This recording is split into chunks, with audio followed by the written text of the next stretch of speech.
What should be the country's agenda for the future, economic agenda for the country? I believe our future economic policy cannot ignore the fact that 40% of our people are living below the poverty line. And if you have a market driven economy, 40% of our people have no place in that economy because they have no money to operate in a market.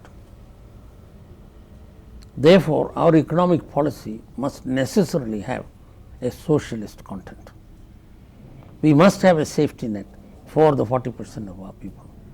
So, purely market driven policies that are talked about as liberalization, globalization and so on is not on. That is number one. Number two, I do not think in agriculture we can open up our boundaries for advanced countries to dump their products. That cannot be done and should not be done. I have a feeling these fine sounding words have been invented, globalization, liberalization, by advanced countries in order to economically penetrate our consumer market, which is a very large market, and we should not fall into that trap. So, I have differences of opinion on this sort of policies, and I have expressed it openly even as I am doing it today. Dr. Kurien, there is a constant debate between the Gandhian and the Nehruvian thought of the building of India, the building of the economy of India. Which thought are you of? Both of them were unanimous in their view that Anand pattern was the right thing to do.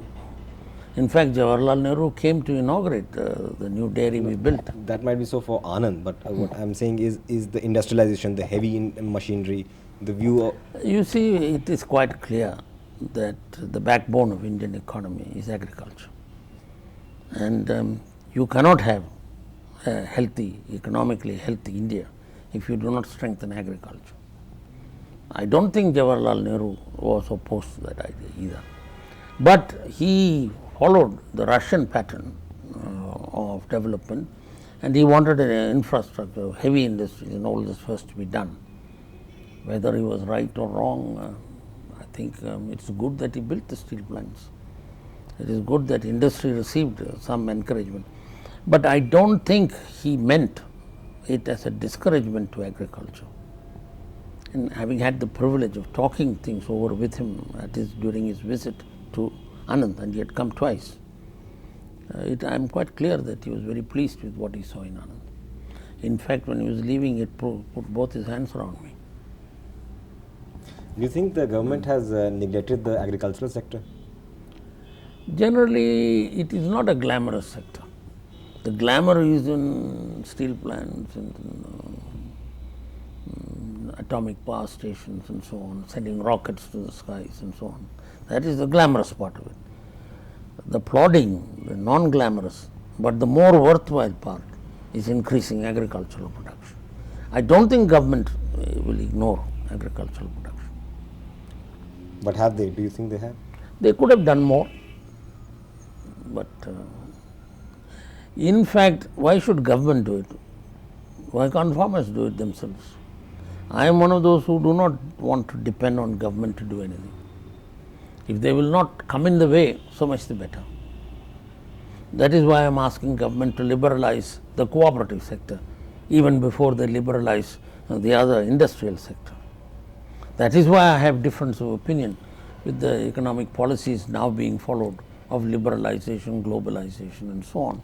I do not want other advanced countries to dump their surplus production in my country at heavy subsidy. As you know, Europe and America exports dairy commodities with a subsidy of 65%. Now, that sort of game is not good. My government should retaliate by putting anti-dumping duty to protect our farmers. In no country in the world, including America, is farmers not protected. Then why should it not be in India, where 74% of our population are farmers? In fact, this afternoon there is a meeting with the finance minister on this very issue, and all the chairmen of the district unions from Gujarat are coming and meeting him, and I am grateful to the minister for agreeing to meet us. We hope to talk to him that this OGL on import of milk powder should be stopped. What about land reforms? Coming back to the government's role, do you think enough has been done in land reforms? You know, the problem basically is it is a very difficult thing to implement. And while it is true that the size of land holding does not necessarily affect the yield per hectare, while this is true, in certain cases large tracts of land can be more quickly developed than small pockets of land. Now, if industries can be big, I don't know why agriculture should not be big. What is required is the agriculture provides rural employment. Now, in making agriculture big, you do not want to destroy the employment potential in the rural sector of our people. For example, I don't want a farmer to own 200 cows. I would rather he owns only 2. And he owns that many animals that he can feed on the byproducts of his farm. We also do not want to develop dairying in such a manner that it creates a conflict between man and beast for land and its produce, which clearly means that we have to first feed the man. There are 900 million of us, and we are barely able to feed them. We are self-sufficient only because 40% of our people live below the poverty line and have no money to buy food. If they all buy food, there is a great shortage of food here. So, under these circumstances, to divert land from food production to feed production for animals is not possible, is not desirable. Therefore, our policy that we follow in dairying is to feed our animals on what is left after man has eaten.